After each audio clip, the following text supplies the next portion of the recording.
السلام عليكم ورحمة الله وبركاته. الحمد لله والصلاة والسلام على رسول الله وعلى آله وصحبه ومن والاه ثم ما بعد. We will continue our class in going over the book regarding the answers by Sheikh Muqbil bin Hadi al-Wadi'i rahimahullah on questions from women. The book is titled الأجوبة الوادعية على الأسئلة النسائية. رحم الله شيخنا الشيخ مقبل bin Hadi al-Wadi'i rahimahullah ta'ala وغفر له. May Allah have mercy on the Sheikh of our Sheikh Muqbil bin Hadi al-Wadi'i rahimahullah. And as we mentioned before, and as we have done in the previous classes, we will take some questions from the sisters. Bi-idhnillahi ta'ala, we'll answer questions from the sisters before continuing to go over the book. So we have a few questions from sisters regarding taking an obligatory bath, or taking a bath in general, ghusl. So one sister, she asked, how do I perform the fast ghusl, and can I do it before or after showering? So we'd say to the sister, may Allah preserve her and protect her, and all the sisters and all the brothers who are listening in. So she referred to the fast ghusl, and referring to the sister is referring, barakallahu fikum, to the obligatory ghusl, the obligatory bath. Because this is the fastest way to make a ghusl, to take a bath, the legislative bath, and it is to allow the water to run on the entire body, along with inhaling and rinsing the nose and rinsing the mouth. This would be sufficient to fulfill the obligation of ghusl, and also the recommended ghusl. This is the minimum ghusl, the fastest ghusl. Again, to let water, to rinse the nose and the mouth with water, and let water run throughout the body.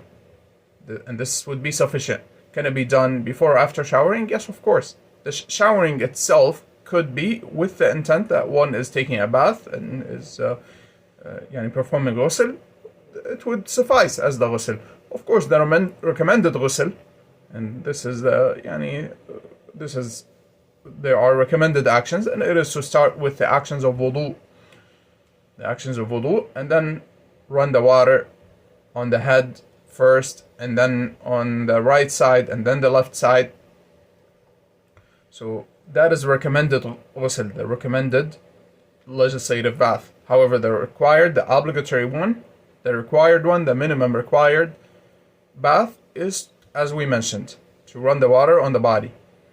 The sister asked, can I redo a ghusl if my body is already wet because I felt that I made a mistake during doing the ghusl? Can I redo it when my body is already wet from the previous try? Sister, barakallahu fiki, you cannot really make a mistake in doing ghusl. Yes, you might make a mistake in recommended ghusl, in the recommended actions, such as, for example, like we said, that one starts with wudu. Perhaps you wash one part before the other, or other than that, my recommendation to the sister, especially from going through her questions, that maybe she is overthinking the matter of ghusl, and perhaps she has a little bit of, as the people now say, a little bit of waswasa, meaning that she has those continuous doubts regarding the performing of ghusl and the performing of purification and the likes. And my advice to the sister, if this is the case, is to ignore them. Just take perform the bath and move on, and don't think about it. Don't think about whether or not it is done correctly, because really there is no way to do it incorrectly. There is no way of doing it incorrectly. As long as you run the water on your body, that is sufficient, bi-idhnillahi ta'ala. And then the sister asked, do I have to wipe myself completely dry after ghusl? No, you don't. The Messenger ﷺ was given by one of his wives a towel to dry himself, and he did not use it, and rather he started using his hands, sallallahu alaihi wasallam, to dry himself, to dry his body. by just running his hands on his wet body. So it is not obligatory to dry oneself after performing a ghusl, but there is no harm in doing so. So it is up to the person. And then the sister asked if there are two reasons to make ghusl. Would one be sufficient? Can I make one ghusl for the two reasons, or make one ghusl for each reason? No, you combine them. You perform one ghusl and it's sufficient for both reasons. Now, and then one sister asked, is it allowed for a woman to do ghusl or to do sunnah ghusl on Jumu'ah even if she is on her period and didn't wait for her period to finish before performing ghusl? So this is a matter that some of the people of knowledge, they say it is recommended for her to do so. However, the stronger opinion, and this is what Sheikh bin Baz rahimahullah and other than him, they said that the ghusl on Jumu'ah is connected to attending Jumu'ah prayer, to attending Salat al-Jumu'ah. And of course, a woman who is on her menses, on her period, she is not going to go and attend Salat al-Jumu'ah. So from that perspective, Allah knows best, it is not actually recommended for her to perform ghusl on Jumu'ah. Some of the people of knowledge, they say that the ghusl, taking a bath on Jumu'ah, is connected to the day of Jumu'ah itself, the day of Friday itself, not the prayer of Jumu'ah. And this is the opinion of some of the people of knowledge. And those who said this opinion, they say that it is recommended for the women, even those who are not going to attend Salat al-Jumu'ah. They said even women who are on their menses, some of them, they said even a woman who is on her menses, that it is recommended for her to take a bath. And some of them went on to say it is obligatory.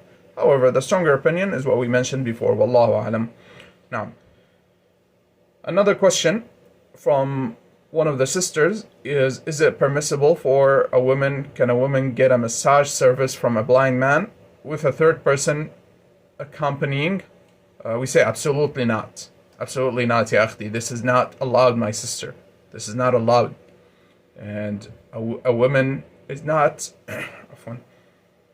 a man is not allowed, a woman and a man, men and women who are not close relatives, unmarriable relatives, are not allowed to touch one another. And as for close relatives, then it should be limited to the extent of shaking hands and the likes of these things. As for getting a massage, this is not permissible. The only way that is permissible is between a husband and a wife. This is the only way that is possible and that is permissible. Other than that, it is not permissible. The hand of the Messenger ﷺ never touched a woman, never touched the hand of a woman. The hand, let alone, of course, a massage. Who is not the Messenger ﷺ, his hand never touched the hand of a woman who is not permissible for him, meaning none of his wives or close relatives, unmarriable relatives. His hand ﷺ never touched the hand of a woman. And when the woman came to give him the pledge, it was a verbal pledge. Unlike the men, the Messenger ﷺ would shake their hands. The women, the Messenger ﷺ never touched their hands, never shook their hands when they came to give him the pledge. So it is not permissible, absolutely not permissible, for a woman to get a massage from a man, other than her husband. This is the only man that a woman is allowed to get a massage from. And then a sister asked, how would we advise the older generation, our aging parents, to stick with the scholars who are upon correct manhaj and to stay away from deviated speakers? Wallahi, this is, of course, the sister started with Assalamu alaikum, and several of the sisters started with Assalamu alaikum, so we say to all of them, Wa alaikum assalam wa rahmatullahi wa barakatuh. So we say this is a matter that, of course, should be done with a lot of wisdom and a lot of kindness and a lot of respect. And that is because advising one's parents should not be the same as advising one's children or one's friends. So a woman, a person in general, man or woman, advising his parents should be done in a very specific way. And likewise, a woman advising her husband, it should be done with a lot of respect and a lot of wisdom. She should not, a person towards his parents, and likewise the woman towards her husband, should not appear like a teacher, like someone who is teaching them, and someone who is superior to them and trying to teach them and trying to act as if she is better than them. And rather, barakallahu fikum, it could be done in many different ways. Some of the people of knowledge, they say one way that would be excellent and that would be good is to ask them questions, especially if they are wise enough to actually come to understand what is meant. Of course, and that is different. Barakallahu fikum. That is different from some parents to others are different. Some parents, they consider, they see their child, a woman or a man, that they see them to be students of knowledge and they want to learn their religion from them. Then in that case, there is no harm, bi'idhnillahi ta'ala, such as Ibrahim alayhi salam said to his disbelieving father, Ya abati, my father, and he would advise him. Until his father, he said, he asked him and he told him to leave him alone. And so he stopped. Ibrahim alayhi salam, at that point, he stopped. So that is, we take lessons from that, as we heard several times from our Sheikh Abdul Rahman al-Maysan, hafidhahullah, that we take lessons from that. Is that, first of all, we do advise the parents. We advise them with kindness and with love. My father or my mother, one should say,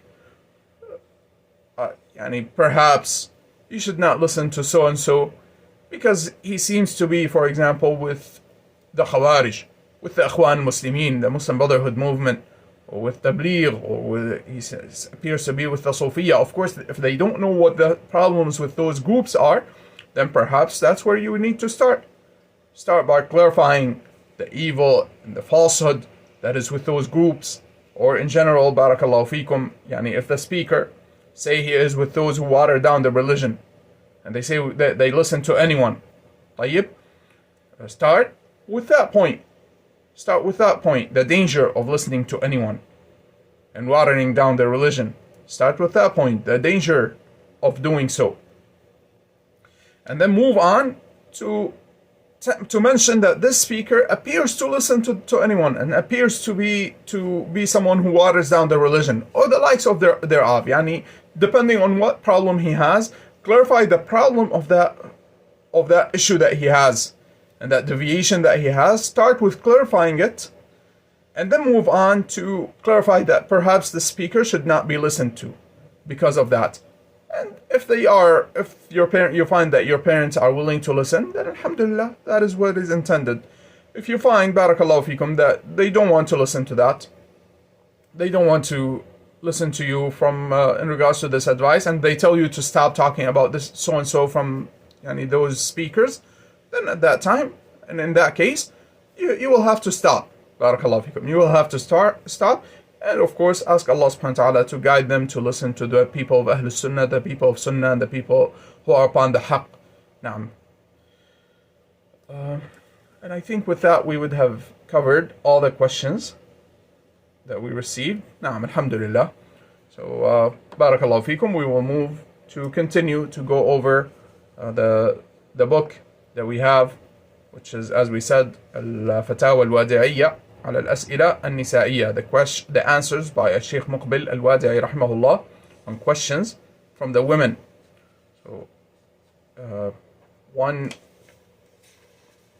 sister asked, and I was mistaken, I thought we have one question left. Apparently it is, I think we have two questions left in regards to the chapter connected to seeking knowledge. And then bi'idhnillahi ta'ala, we will move on to chapter of purification. Questions related to matters of purity and purification. So, one sister asked, ماذا يفعل من أتى هو وأهله طلبا للعلم وأبواه لا يريدان أن يأخذ أهله معه وبعد أن أخذ أهله إذا أبواه يدعوان عليه وخاصة أمه فهل دعاؤها سيؤثر عليه وماذا يفعل؟ This sister, she asked, ماذا يفعل من أتى هو وأهله لطلب العلم? Someone, he traveled to seek knowledge along with his wife, with his family. وَأَبَوَاهُ لَا يُرِيدَانِ أَنْ يَأْخُذَ أَهْلَهُ مَعَهُ. His parents do not want him to take his family with him, his wife and children with him. وبعد أن أخذ أهله, after he actually did take his family, his wife and his children, إذا أبواه يدعوان عليه, his parents started supplicating and asking Allah subhanahu wa ta'ala against him, supplicating against him. وخاصة أمه, and especially his mother. فهل دعاؤها سيؤثر عليه? Does her supplication affect him? وماذا يفعل? And what is he supposed to do? قال الشيخ رحمه الله, قال إن كانا يحتاجان إليه من أجل نفقة أو خدمة فليبدأ بهما. So pay attention to the line of answering by a Shaykh rahimahullah, the line of answer, and how he rahimahullah, he differentiates between different things. And this is from his knowledge, because many people will rush to say no, that he should ignore his parents, or some will say no, he should obey his parents. Shaykh rahimahullah was very precise in his answers in regards, especially this question. He said if they are in need of him, in need of his presence with them, such as that they need him to work and give them money, or they need his assistance with their matters, he said then he should start with them. He should go and assist them and be with them. وَاللَّهُ سَيُيَسِّرُ لَهُ مَنْ يُعَلِّمُهُ فِي بَلَدِهِ. And Allah subhanahu wa ta'ala will make ease for him someone who will teach him in his place, in his country. وَإِنْ كَانَا جَاهِلَيْنِ لَا يَعْرِفَانِ الدِّينِ أَوْ لَا يُحِبَّانِ الدِّينِ وَهُمَا مُسْتَغْنِيَانِ فَلَا يَلْزَمُ طاعتهما ولا يضرك دعاؤهما وتحسن إليهم. He said if they were ignorant, for example, and they don't know their religion, or perhaps they don't love the matter of seeking knowledge, and they are not in need of your presence, then you do not have to obey them, and their supplication against you does not harm you, but rather be good towards them. قال وهكذا لو خفت على أمك أن تبكي حتى يتغير نظرها وتعمى فتبقى عندها. He said likewise, if you fear that your mother becomes her crying and her sadness could affect her health, such as for example her vision and the likes, he said then you remain with her. أو خفت على أبيك أن يجن ويتغير عقله من أجل ذهابك لأن قلب الأب وكذلك الأم يكون معلقا بالولد فإذا خفت من هذا أو ذاك فعليك أن تحتسب وتصبر عندهم ونسأل الله أن يسهل أمرك. So the Shaykh rahimahullah, he said likewise, if you fear for your father that you leaving and going to seek knowledge is going to affect him, whether his mental state or other than that, barakallahu fikum, then he said you should stay with them, because sometimes the child leaving and being far away from his parents, even if he is an adult child, it sometimes has a great deal of effect on his parents. So in this case, you should actually, he said, you should stay with them, and you should remain patient and hopeful for the reward from Allah subhanahu wa ta'ala. Likewise, hope that Allah subhanahu wa ta'ala will give you the knowledge, and we ask Allah subhanahu wa ta'ala to make ease for you in your matter. So the Shaykh rahimahullah, his answer, like we said, barakallahu fikum, is very precise in regards to this matter. And with the people of knowledge, they say, in regards to obedience to the parents, and in regards to being good to the parents, then this is a matter that is connected with whether or not there is a reason or there is a need for what they ask for, and whether or not it harms the person. طيب, for example, they want the person not to travel and seek knowledge because they are in need of his presence. They need him to be with them because they are, for example, they are elder, they are old, and they need assistance. They need someone to buy their things and to perhaps work and seek the provision of Allah subhanahu wa ta'ala and give them from the provision of Allah subhanahu wa ta'ala. Then in that case, the person is not allowed to travel and to seek knowledge and leave his parents in that state. Whereas some parents, they want to control their children. For example, they want to control them. They want to decide for them where to go, where to study, where not to study, what to do, and for no actual legitimate reason. And if there is a reason, then one should obey them. If there is a religious reason, such as, for example, they worry that he's going with the Khawarij, or he's going with people of falsehood and the likes, then they should advise him against going. And in that case, it is obligatory upon him, upon the child, male or female, to obey their parents in that case.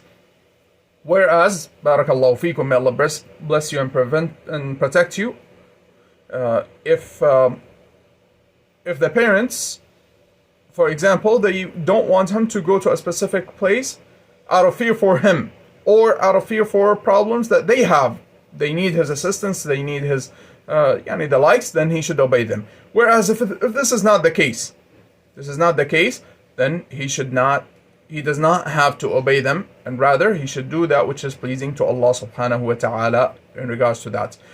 And in addition, I mentioned male or female, a woman or a man. Of course, if it is a woman and her husband is traveling, if you are a woman and your husband is traveling either to seek knowledge or whatever other reason, and your parents tell you that they want you to stay, then of course you obey your husband, you don't obey your parents in that case, because obedience of the woman, the person who is most deserving of obedience of a woman, is her husband. نعم. ثم سألت هذا سؤال أتى للشيخ: هل يمكن لكم يا شيخ جزاكم الله خيرا أن تنصحنا ببرنامج ومراحل تطبقها الأخت في بيتها حتى تصل إلى مستوى عال من العلم? So the sister asked, "Oh Sheikh, can you advise us and give us a program with different levels that a sister can follow, so that she would reach a high level in knowledge, she would become a strong student of knowledge and a strong person of knowledge?" So Sheikh rahimahullah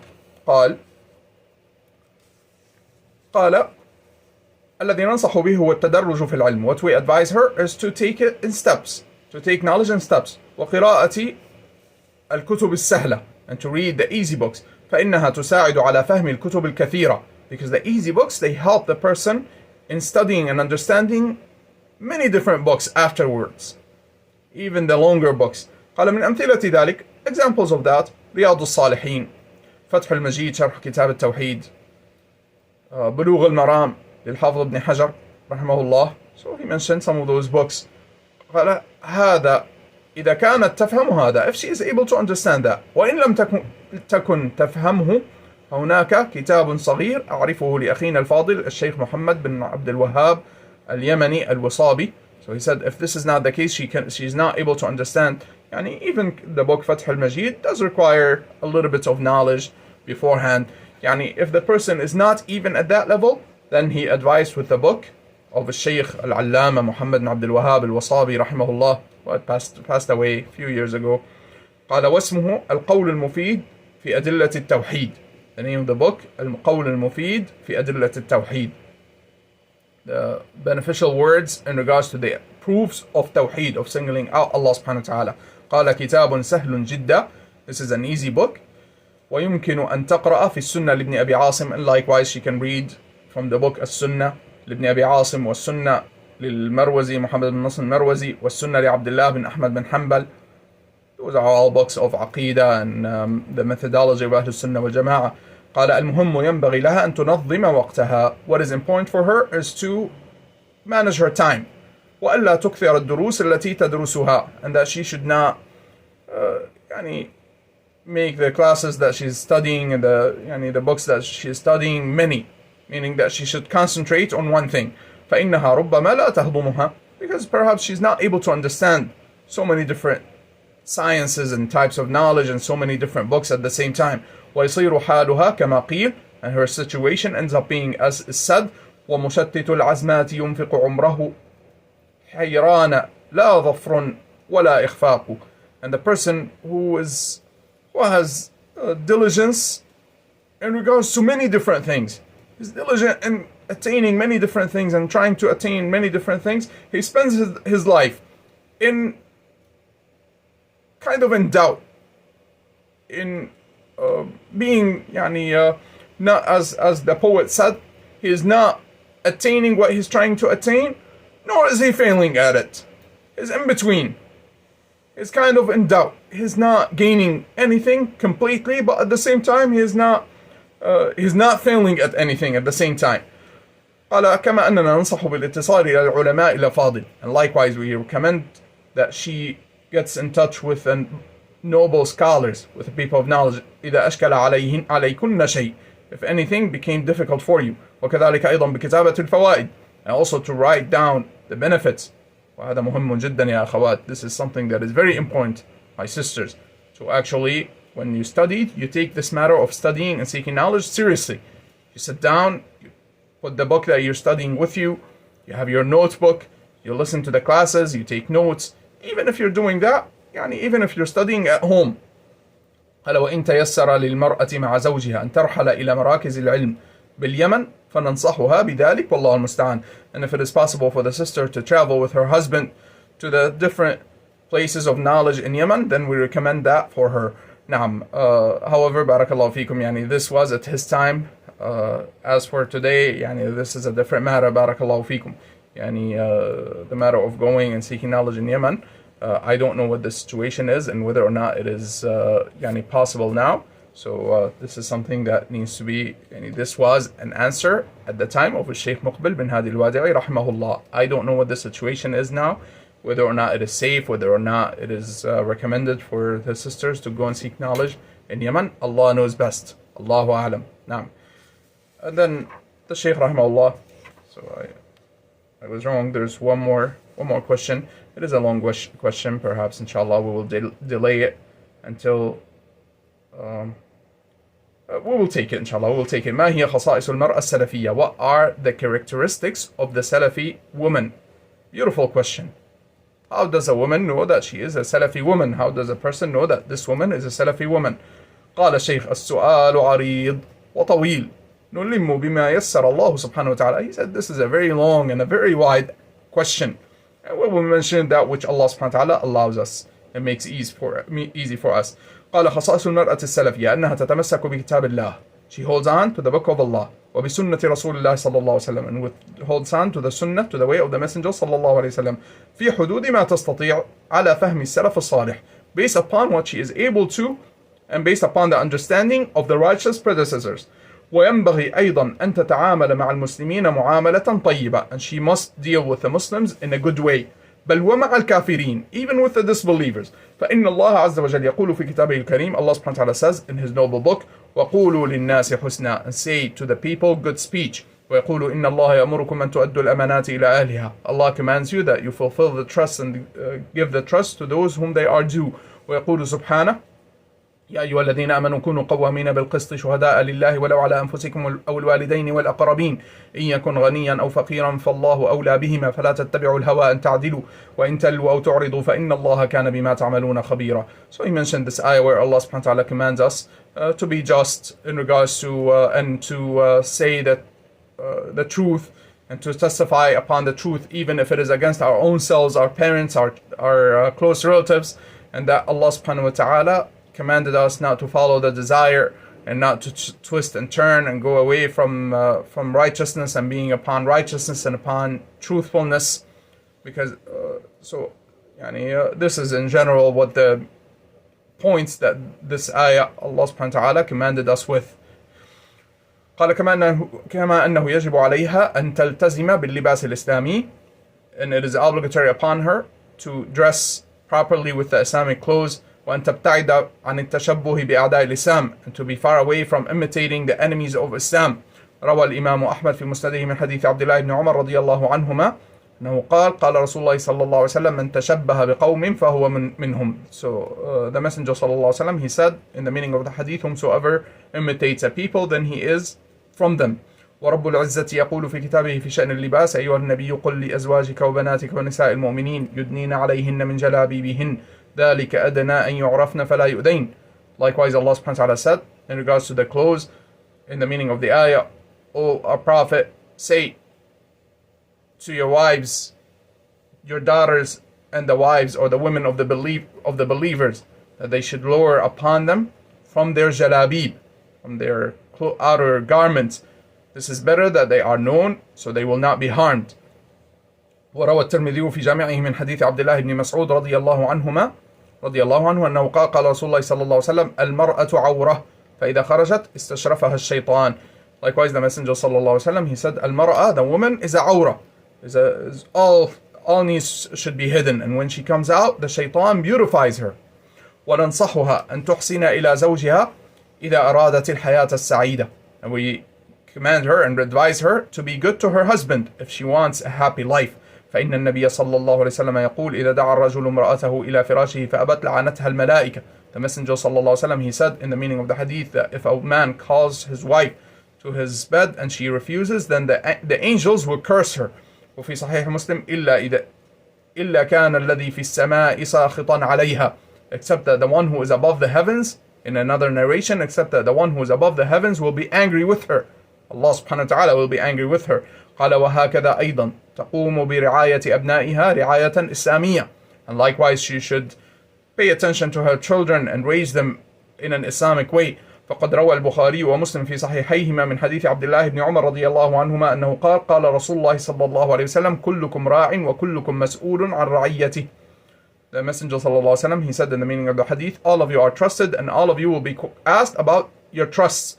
وذكر المرأة, and then he mentioned the woman, والمرأة راعية في بيت زوجها ومسؤولة عن رعيتها. And he mentioned the woman, and he said, and the woman is trusted in the house of her husband, and she will be questioned about her trust.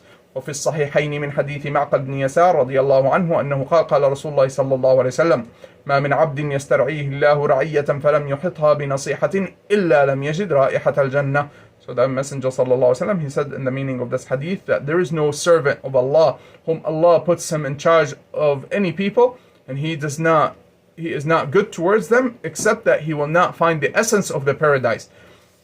فلا ينبغي لها أو فلا ينبغي أن يشغلها أو تشغلها الدعوة عن تربية أبنائها.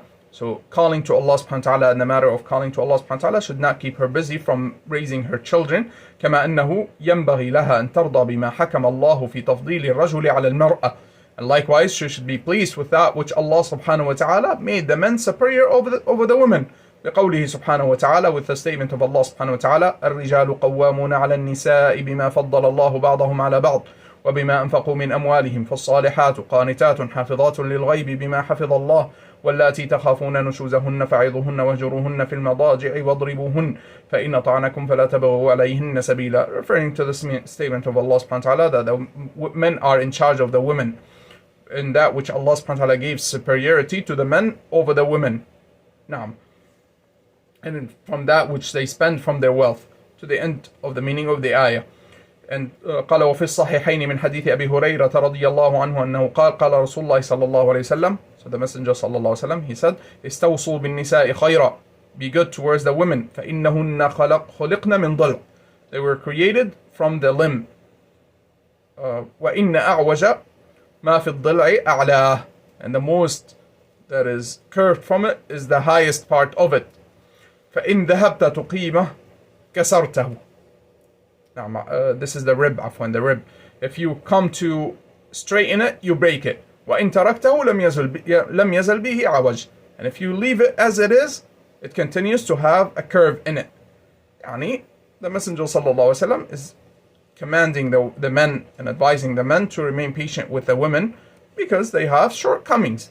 They have their shortcomings and they fall short in regards to certain things. So if the person wanted to always correct those shortcomings, then he breaks it. And breaking her, meaning divorcing her. So meaning that a person will never be able to stay with a woman. Now, whereas the person should remain patient. قال وليس معناه أنه يستعبدها. He said this does not mean that she is a slave to him or that she is his servant. فالرسول صلى الله عليه وسلم يقول كما في جامع الترمذي, the Messenger صلى الله عليه وسلم, rather, he says, as in جامع الترمذي, استوصوا بالنساء خيرا, be good towards the women, فإنما هن عوان عندكم لا تملكون منهن غير ذلك, because they are confined with you, and this is the only thing that you have over them. ألا وإن لكم على نسائكم حقا, you have rights over your women. ألا وإن لنسائكم عليكم حقا, and your women, they have rights over you. ألا فحقكم عليهن ألا يطئن فراشكم من تكرهون, and your right over them is that they do not that they protect your honor. ولا يأذن في بيوتكم لمن تكرهون. And likewise they do not permit anyone to enter into your houses except that which you approve of. وحقهن عليكم, and your right over them. أن تحسنوا إليهن في طعامهن وكسوتهن, that you are good towards them in regards to their food and their clothes. قال وفي السنن ومسند أحمد من حديث معاوية بن حيدر أن رجلا قال يا رسول الله ما حق زوج أحدنا علينا أو ما حق زوج أحدنا عليه. The Messenger صلى الله عليه وسلم was asked, O Messenger of Allah, what is the right of one's spouse, one's wife over him? قال أن تطعمها إذا طعمت. He said that you feed her when you eat. وتكسوها إذا اكتسيت. And that you give her clothes when you have clothes. ولا تضرب الوجه. And you should never hit on the face. ولا تقبح. Nor should you say bad things, especially regarding the face and regarding her يعني. ولا تهجر إلا في البيت. And you do not leave her if there is a need that you want to discipline. If a man wants to discipline his wife, he does not leave her except that she is in the house and he stays in the house. فينبغي أن قال الشيخ رحمه الله فينبغي أن نتعاون جميعا على الخير. It is upon us to aid one another upon good. والرجل يعامل امرأته معاملة إسلامية. And it is upon the man to deal with his wife in an Islamic way. ويعينها على العلم, and to assist her and aid her upon seeking knowledge. وعلى الدعوة إلى الله, and to call to Allah. والمرأة تعاون زوجها وتعينه على العلم والدعوة إلى الله. And likewise the woman, she assists her husband and she in regards to seeking knowledge and in calling to Allah subhanahu wa ta'ala. وعلى حسن التدبير لما في البيت, also to do the right things in regards to the house, to take care of the house.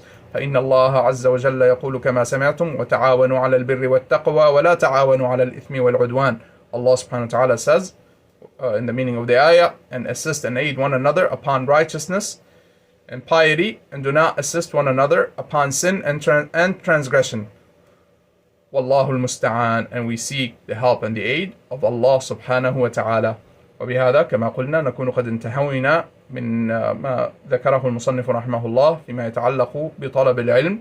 So with that we would have concluded that which the author رحمه الله mentioned in regards to fatawa, answers on questions regarding seeking knowledge. And then after that, bi'idhnillahi ta'ala, we will start with answers regarding the matters of purity and impurity and purification and the likes. bi'idhnillahi ta'ala. وصلى الله وسلم وبارك على نبينا محمد وعلى آله وأصحابه أجمعين. سبحانك اللهم وبحمدك أشهد أن لا إله إلا أنت أستغفرك وأتوب إليك.